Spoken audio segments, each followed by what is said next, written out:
السلام علیکم ورحمۃ اللہ وبرکاتہ۔ دوستو کس نمبر 14 کا آغاز کرنے سے پہلے ان تمام لوگوں کا شکریہ جو کمنٹ سیکشن میں اپنی رائے کا اظہار کرتے ہیں۔ حضرت عثمان رضی اللہ تعالیٰ عنہ فرماتے ہیں، ابو جہل نے ایک دم آگے بڑھ کر آپ صلی اللہ علیہ وآلہ وسلم کے کپڑے پکڑنے کی کوشش کی۔ میں نے آگے بڑھ کر ایک گھونسا اس کے سینے پر مارا، اس سے وہ زمین پر گر پڑا۔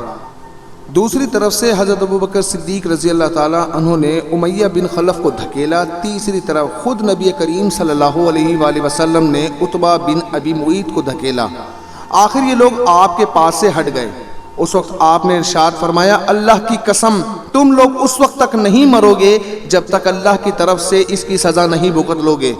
حضرت عثمان رضی اللہ تعالیٰ عنہ فرماتے ہیں، یہ الفاظ سن کر ان تینوں میں سے ایک بھی ایسا نہیں تھا جو خوف کی وجہ سے کانپنے نہ لگا ہو۔ پھر آپ نے ارشاد فرمایا، تم لوگ اپنے نبی کے لیے بہت برے ثابت ہوئے۔ یہ فرمانے کے بعد آپ صلی اللہ علیہ وآلہ وسلم اپنے گھر کی طرف لوٹ گئے۔ ہم آپ کے پیچھے پیچھے چلے۔ جب آپ اپنے دروازے پر پہنچے تو اچانک ہماری طرف مڑے اور فرمایا، تم لوگ غم نہ کرو، اللہ تعالیٰ خود اپنے دین کو پھیلانے والا، اپنے کلمے کو پورا کرنے والا اور اپنے نبی کی مدد کرنے والا ہے۔ ان لوگوں کو اللہ بہت جلد تمہارے ہاتھوں ذبح کروائے گا۔ اس کے بعد ہم بھی اپنے اپنے گھروں کو چلے گئے، اور پھر اللہ کی قسم غزوہ بدر کے دن اللہ تعالیٰ نے ان لوگوں کو ہمارے ہاتھوں ذبح کروایا۔ ایک روز ایسا ہوا کہ آپ خانہ کعبہ کا طواف کر رہے تھے، ایسے میں عقبہ بن ابی معیط وہاں آ گیا۔ اس نے اپنی چادر اتار کر آپ کی گردن میں ڈالی اور اس کو بل دینے لگا۔ اس طرح آپ کا گلا گھٹنے لگا۔ حضرت ابوبکر صدیق رضی اللہ تعالیٰ عنہ دوڑ کر آئے اور اسے کندھوں سے پکڑ کر دھکیلا۔ ساتھ ہی انہوں نے فرمایا، کیا تم اس شخص کو قتل کرنا چاہتے ہو جو یہ کہتا ہے کہ میرا رب اللہ ہے اور جو تمہارے رب کی طرف سے کھلی نشانیاں لے کر آیا ہے؟ بخاری کے حدیث کے مطابق حضرت عروہ ابن زبیر سے روایت ہے کہ میں نے ایک مرتبہ حضرت عمرو بن عاص رضی اللہ تعالیٰ عنہ سے پوچھا، مجھے بتائیے مشرکین کی طرف سے حضور نبی کریم صلی اللہ علیہ وآلہ وسلم کے ساتھ سب سے بدترین اور سخت ترین سلوک کس نے کیا تھا؟ جواب میں حضرت عمرو بن عاص رضی اللہ تعالیٰ عنہ نے فرمایا، ایک مرتبہ حضور نبی کریم صلی اللہ علیہ وآلہ وسلم کعبہ میں نماز ادا فرما رہے تھے کہ عقبہ بن ابی معیط آیا۔ اس نے آپ کی گردن میں کپڑا ڈال کر اسے پوری قوت سے آپ کا گلا گھونٹا۔ اس وقت حضرت ابوبکر صدیق رضی اللہ تعالیٰ عنہ نے اسے دھکیل کر ہٹایا۔ یہ قول حضرت عمرو بن عاص رضی اللہ تعالیٰ عنہ کا ہے۔ انہوں نے یہی سب سے سخت برتاؤ دیکھا ہوگا، ورنہ آپ صلی اللہ علیہ وآلہ وسلم کے ساتھ اس سے کہیں زیادہ سخت برتاؤ کیا گیا ہے، جیسا کہ پچھلی ویڈیو میں جو میں آپ کو بیان کر چکا ہوں۔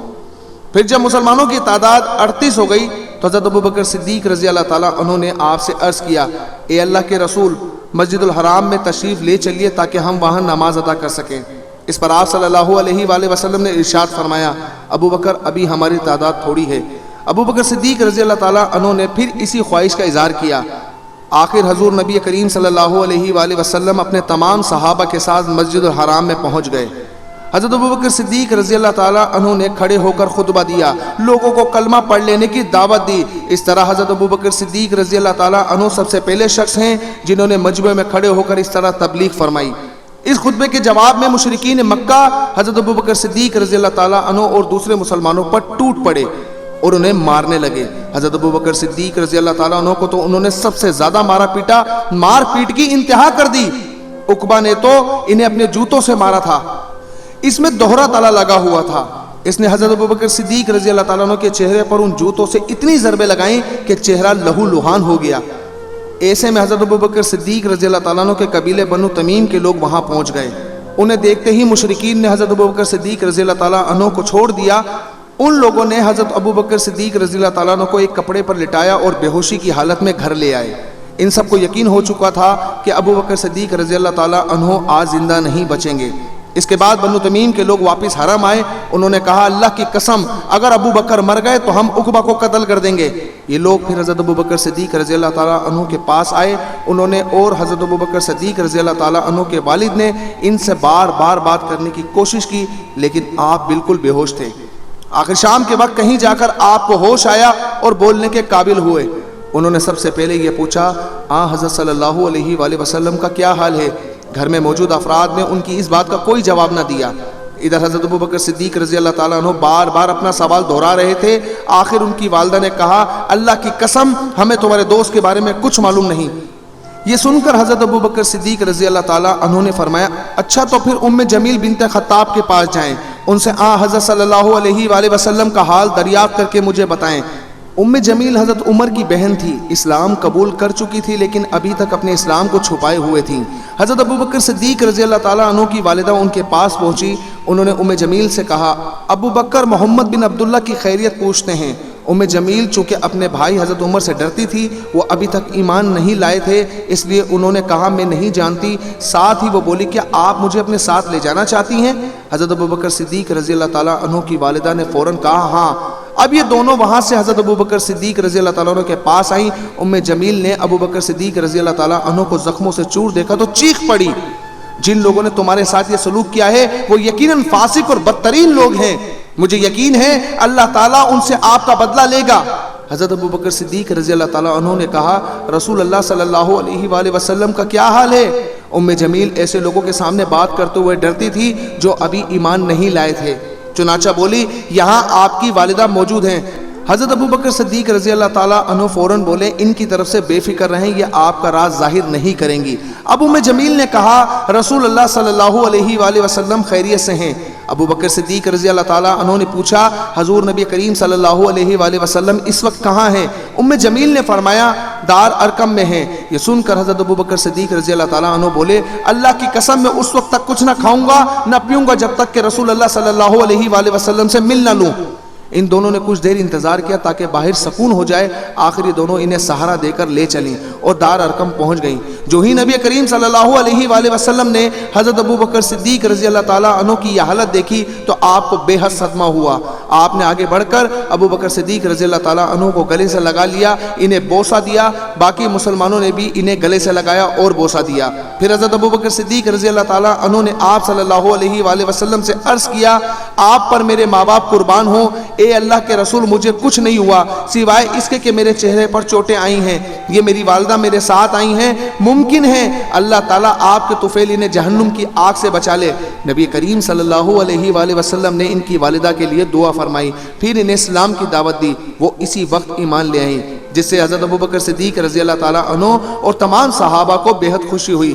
ایک روز صحابہ کرام نبی کریم صلی اللہ علیہ وآلہ وسلم کے گرد جمع تھے، ایسے میں کسی نے کہا اللہ کی قسم قریش نے آج تک نبی کریم صلی اللہ علیہ وآلہ وسلم کے علاوہ کسی اور کی زبان سے بلند آواز میں قرآن نہیں سنا، اس لیے تم میں سے کون ہے جو ان کے سامنے بلند آواز میں قرآن پڑھے گا؟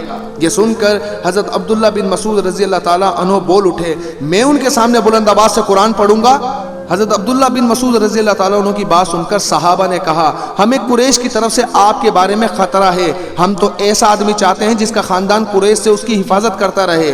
اس کے جواب میں حضرت عبداللہ بن مسعود رضی اللہ تعالیٰ عنہ نے فرمایا تم میری پرواہ نہ کرو، اللہ تعالیٰ خود میری حفاظت فرمائیں گے۔ دوپہر کے بعد حضرت عبداللہ بن مسعود رضی اللہ تعالیٰ عنہ بیت اللہ میں پہنچ گئے۔ آپ مقام ابراہیم کے پاس کھڑے ہوئے، اس وقت قریش اپنے اپنے گھروں میں تھے۔ اب انہوں نے بلند آواز سے قرآن پڑھنا شروع کیا۔ قریش نے یہ آواز سنی تو کہنے لگے اس غلام ذات کو کیا ہوا ہے؟ کوئی اور بولا محمد جو کلام لے کر آئے ہیں یہ وہی پڑھ رہا ہے۔ یہ سنتے ہی مشرکین ان کی طرف دوڑ پڑے اور لگے انہیں مارنے پیٹنے۔ عبداللہ بن مسعود رضی اللہ تعالیٰ عنہ چوٹیں کھاتے جاتے تھے اور قرآن پڑھتے جاتے تھے، یہاں تک کہ انہوں نے سورت کا زیادہ تر حصہ تلاوت کر ڈالا۔ اس کے بعد وہاں سے اپنے ساتھیوں کے پاس آ گئے، ان کا چہرہ اس وقت خون سے لہو لہان ہو چکا تھا۔ ان کی یہ حالت دیکھ کر مسلمان بول اٹھے ہمیں تمہاری طرف سے اسی بات کا خطرہ تھا۔ حضرت عبداللہ بن مسعود رضی اللہ تعالیٰ عنہ نے فرمایا اللہ کی قسم اللہ کے دشمنوں کو میں نے اپنے لیے آج سے زیادہ ہلکا اور کمزور کبھی نہیں پایا، اگر تم لوگ کہو تو کل پھر ان کے سامنے جا کر قرآن پڑھ سکتا ہوں۔ اس پر مسلمان بولے نہیں، وہ لوگ جس چیز کو ناپسند کرتے ہیں آپ انہیں وہ کافی سنا آئے ہیں۔ کفار کا یہ ظلم و ستم جاری رہا۔ ایسے میں ایک دن حضور نبی کریم صلی اللہ علیہ وآلہ وسلم صفا کی پہاڑی کے پاس موجود تھے۔ ابو جہل آپ کے پاس سے گزرا، اس نے آپ کو دیکھ لیا اور لگا گالیاں دینے، اس نے آپ کے سر پر مٹی بھی پھینکی۔ عبداللہ بن جدحان کی باندھی نے یہ منظر دیکھا، پھر ابو جہل آپ کے پاس سے چل کر حرم میں داخل ہوا، وہاں مشرکین جمع تھے، وہ ان کے سامنے اپنا کارنامہ بیان کرنے لگا۔ اسی وقت آپ کے چچا حضرت امیر حمزہ رضی اللہ تعالیٰ عنہ حرم میں داخل ہوئے۔ یہ اس وقت تک مسلمان نہیں تھے، تلوار ان کی کمر سے لٹک رہی تھی، وہ اس وقت شکار سے واپس آئے تھے۔ ان کی عادت تھی کہ جب بھی شکار سے لوٹتے تو پہلے حرم جا کر طواف کرتے تھے، پھر گھر جاتے تھے۔ حضرت حمزہ رضی اللہ تعالیٰ عنہ حرم میں داخل ہونے سے پہلے عبداللہ بن جدعان کی باندی کے پاس سے گزرے۔ اس نے سارا منظر خاموشی سے دیکھا اور سنا تھا۔ اس نے حضرت حمزہ رضی اللہ تعالیٰ عنہ سے کہا، اے حمزہ کچھ خبر بھی ہے؟ ابھی یہاں ابو حکم بن حشام ابو جہل نے تمہارے بھتیجے کے ساتھ کیا سلوک کیا ہے؟ وہ یہاں بیٹھے تھے، ابو جہل نے انہیں دیکھ لیا، انہیں تکالیف پہنچائی، گالیاں دی اور بہت بری طرح پیش آیا۔ آپ کے بھتیجے نے جواب میں سے کچھ بھی نہیں کہا۔ ساری بات سن کر حضرت امیر حمزہ رضی اللہ تعالیٰ عنہ نے کہا، تم جو کچھ بیان کر رہی ہو کیا وہ تم نے اپنی آنکھوں سے دیکھا ہے؟ اس نے فوراً کہا، ہاں میں نے خود دیکھا ہے۔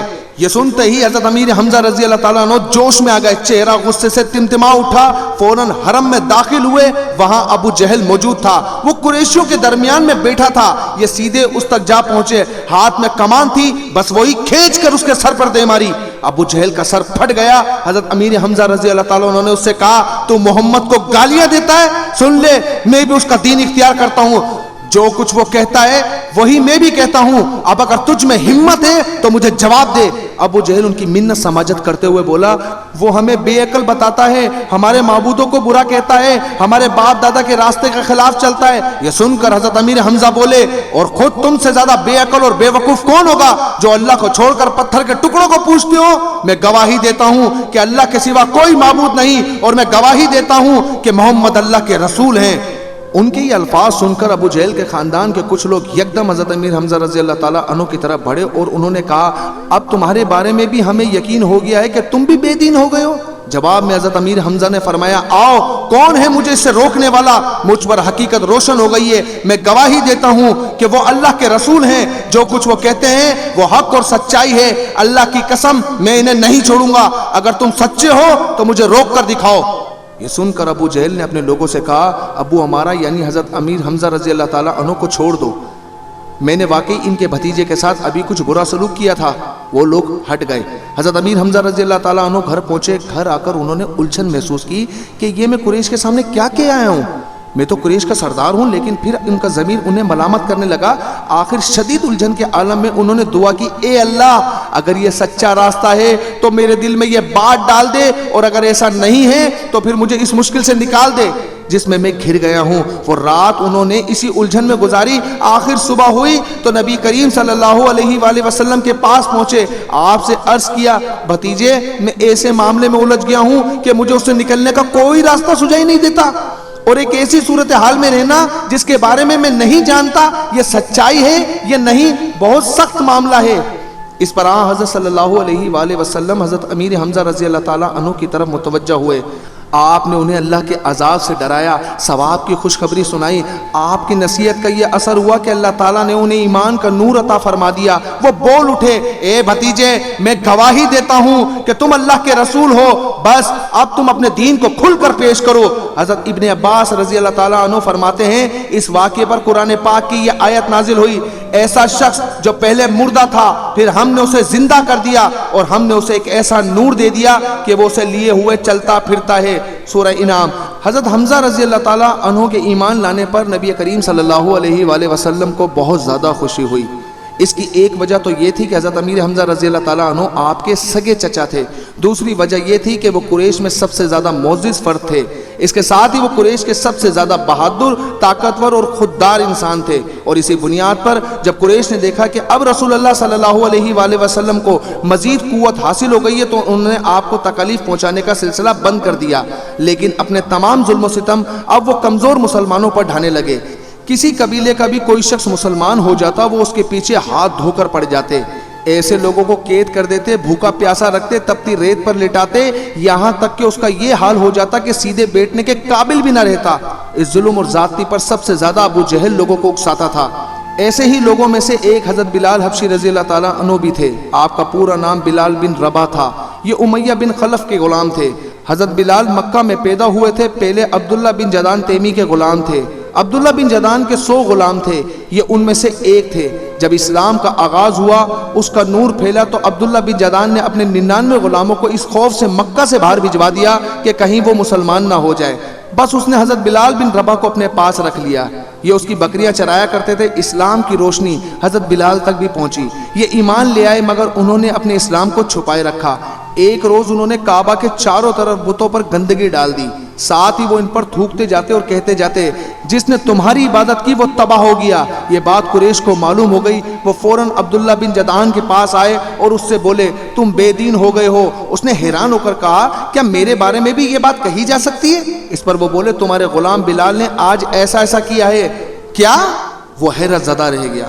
تو دوستو اگلی قسط میں آپ سے پھر ملاقات ہوگی، اپنی رائے کومنٹ سیکشن میں دینا مت بھولیے گا، اپنے دعاؤں میں مجھے یاد رکھیے گا۔ ملتے ہیں اگلی ویڈیو میں، تب تک کے لیے اپنا بہت سارا خیال رکھیے گا۔ السلام علیکم ورحمۃ اللہ وبرکاتہ۔